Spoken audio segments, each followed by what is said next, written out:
আমাদের দেশের বর্তমানে যেই সংকটের আশঙ্কা আমরা করছি বা যেই স্বল্পতার মধ্য দিয়ে আমরা যাচ্ছি, জ্বালানির যে বিষয়টি, আমাদের মাননীয় প্রধানমন্ত্রী তিনার কাছে আকুল আবেদন থাকবে যে সমস্ত কর্মচারী যারা রয়েছে, এমপ্লয় যারা রয়েছে, অফিস আদালত যাদের রয়েছে, এই সব কিছু ফজরের পর থেকে শুরু করলে যদি আসরের মধ্যে সবকিছু ক্লোজ করে দেওয়া যায়, যেমন মার্কেট, প্রতিষ্ঠান, অফিস আদালত সব যদি এই দিনের আলোর মধ্যেই চলে আসে এবং দিনের আলো দিয়ে, সূর্যের আলো দিয়েই যদি সব চলে যায়, তাহলে আমাদের দেশের জ্বালানি সংকট থেকে আমরা বেরোতে পারবো।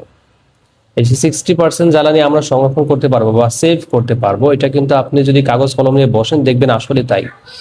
এবং মার্কেট এবং যেই অফিস আদালত, এখানে কিন্তু লাইটের একটা হিউজ ব্যবহার হয়, যেটা আপনি ভালো জানেন যে বাহিরের বিলবোর্ডের লাইট, ভিতর অফিস আদালতের জাঁকজমক, পাওয়ারফুল প্রচুর লাইট। এই মার্কেটে তো প্রচুর লাইট জ্বলে, দেখা যায় যে একটা কাপড়ের দোকানের মধ্যে এত পরিমাণে লাইট তারা ইউজ করে কাপড়গুলোকে ঝকঝকে ফকফকে দেখা যাওয়ার জন্য।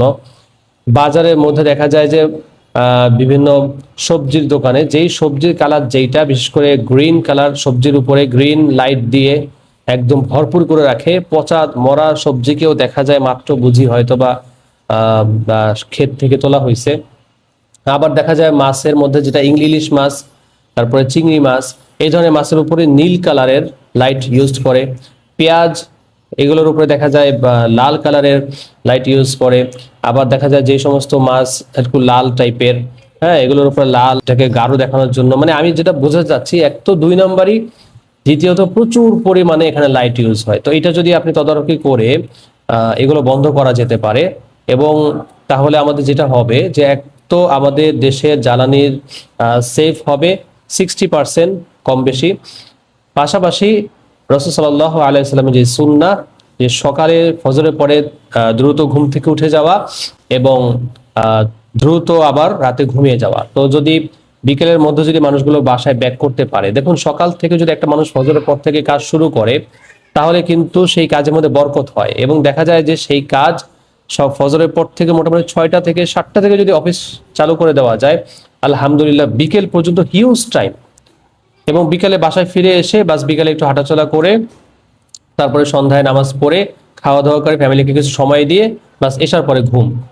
এতে করে যেমন দেশেরও উপকার হবে, দশেরও উপকার হবে, পাশাপাশি সুন্নতও আদায় হবে এবং শরীরও সুস্থ থাকবে। এবং আধুনিক বিজ্ঞানও এটাই বলে যে দ্রুত ঘুম থেকে ওঠা এবং দ্রুত রাতে ঘুমিয়ে যাওয়া। তো এই বিষয়গুলো ইনশাল্লাহ যদি আপনি একটু নজর দেন, আশা করি অবশ্যই নজর দিচ্ছেন, মনে হয় যে এইভাবে যদি করা যেতে পারে, আলহামদুলিল্লাহ আমাদের দেশের মধ্যে অনেক বেশি পরিবর্তন আসবে।